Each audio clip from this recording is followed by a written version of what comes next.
Probiotiques et prébiotiques. Comment soulager l'intestin irritable?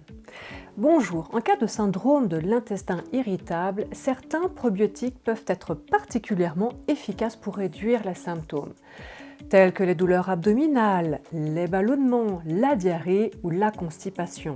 Le choix des souches dépend du type de syndrome de l'intestin irritable que vous possédez. Prédominance diarrhéique, constipation ou mixte? Je vous propose donc de rentrer un peu plus en détail dans cette vidéo. En général, les souches de probiotiques recommandées pour l'intestin irritable sont Lactobacillus plantarum 299V. Alors, je vous affiche un exemple de complément, mais bien sûr, il y en a d'autres. Les produits que je vous montre ne sont peut-être pas disponibles dans votre pays. C'est pour cela que je vous donne les noms exacts des souches afin de trouver des compléments dans votre pays. Dans ce sens, votre pharmacien peut vous aider à trouver un complément contenant en majorité un des probiotiques que je vais citer ou une association de ces différents probiotiques.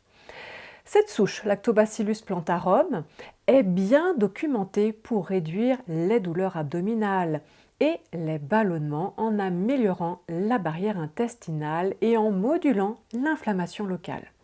Elle est adaptée à tous les types d'intestins irritables. Bifidobacterium infantis 35624, efficace pour diminuer les ballonnements, la gêne abdominale et la régularité intestinale. Elle est particulièrement utile pour les personnes ayant l'intestin irritable avec l'inflammation légère ou des troubles immunitaires associés. Saccharomyces boulardii, un probiotique particulièrement bénéfique pour l'intestin irritable à prédominance diarrhéique.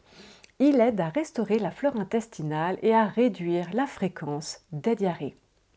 Bifidobacterium bifidum MIMBB75, recommandé pour diminuer les douleurs abdominales et les ballonnements. Cette souche améliore également la motilité intestinale et la qualité de vie des patients atteints de syndrome de l'intestin irritable. Lactobacillus rhamnosus GG, idéal pour l'intestin irritable associé à une diarrhée ou après une prise d'antibiotiques. Cette souche aide à équilibrer le microbiote intestinal et à réduire les symptômes diarrhéiques.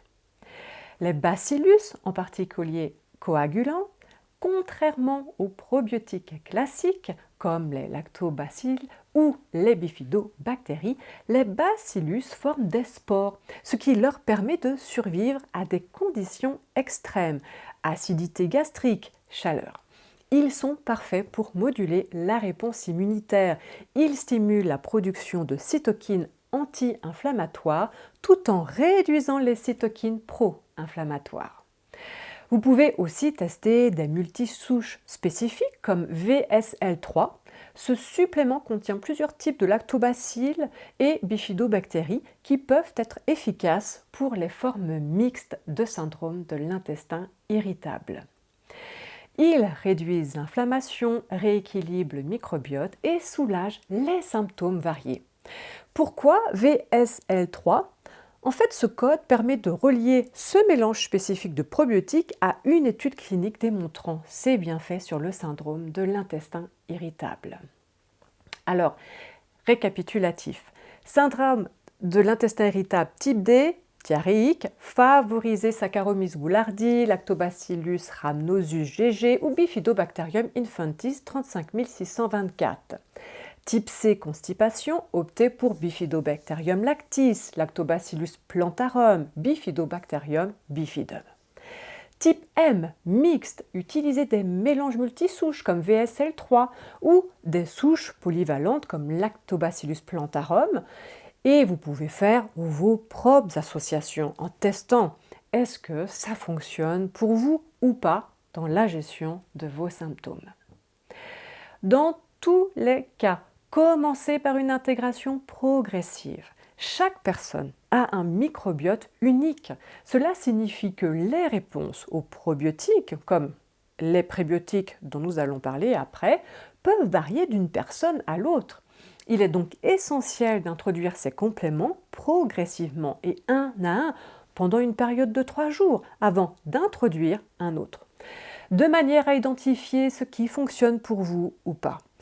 Concernant la durée, les probiotiques doivent être pris pendant au moins 4 à 8 semaines pour observer des effets significatifs.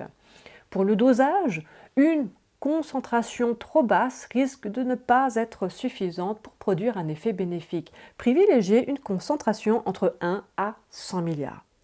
Alors oui, il va falloir que vous testiez afin de trouver le dosage qui vous convient. Mais allez-y progressivement car certaines personnes peuvent ressentir une augmentation temporaire des gaz ou des ballonnements au début du traitement. Petit à petit. Alors comme indiqué dans les vidéos au début du programme que vous trouvez dans ma playlist Les 3 piliers du microbiote sur YouTube, il ne suffit pas de prendre des probiotiques. Il est crucial d'ajouter des aliments riches en prébiotiques ou des compléments pour produire des postbiotiques essentiels à votre santé. En cas d'intestin irritable, le choix des prébiotiques est crucial car certains peuvent aggraver les symptômes, notamment les ballonnements, les gaz et les douleurs abdominales. Voyons les prébiotiques à privilégier et ceux à éviter. Prébiotiques à privilégier, 1. La gomme d'acacia, douce pour l'intestin, elle est bien tolérée et stimule les bonnes bactéries comme les bifidobactéries. Moins de risque de ballonnement comparé à d'autres prébiotiques. 2. Les amidons résistants, présents dans les pommes de terre froides par exemple, favorisent un microbiote équilibré avec une faible production de gaz. 3. Les galacto-oligosaccharides, GOS, particulièrement efficaces pour nourrir les bifidobactéries, mais introduire en petite quantité pour éviter des symptômes. Certaines études montrent des bienfaits pour le syndrome de l'intestin irritable, notamment la réduction des douleurs abdominales. 4. Les pectines, fibres solubles présentes dans les fruits comme les pommes et les agrumes. Bonne tolérance et effet bénéfique sur les selles.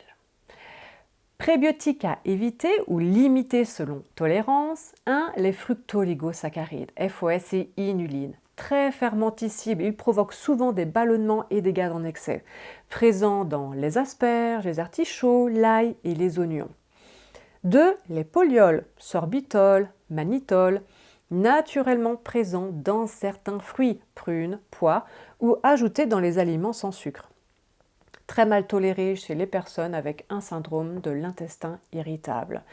Ils entraînent souvent des diarrhées et des ballonnements. 3. Fibres insolubles. En excès. Bien qu'elles ne soient pas des prébiotiques au sens strict, leur surconsommation peut irriter les intestins. Elles sont abondantes dans les sons de céréales et certains légumes crus. Pour résumer, introduire les prébiotiques progressivement. Une augmentation rapide peut entraîner des symptômes. Tenir compte de votre tolérance individuelle, chaque personne réagit différemment et il est utile de tenir un journal alimentaire. Et point important, si vous souffrez d'intestin irritable, en général, vous êtes intolérant à un sucre fermentescible en particulier. Pas tous. À vous de chercher le sucre fermentescible auquel vous êtes sensible. J'ai fait une vidéo sur le sujet afin que vous fassiez le point.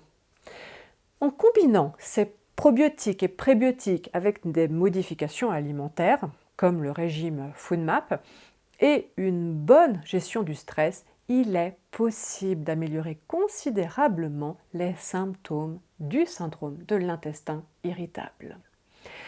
Cette vidéo est maintenant terminée. Si vous avez appris des choses, eh bien, merci de liker celle-ci et abonnez-vous pour ne rien manquer. Je vous dis à très bientôt et prenez soin de vous.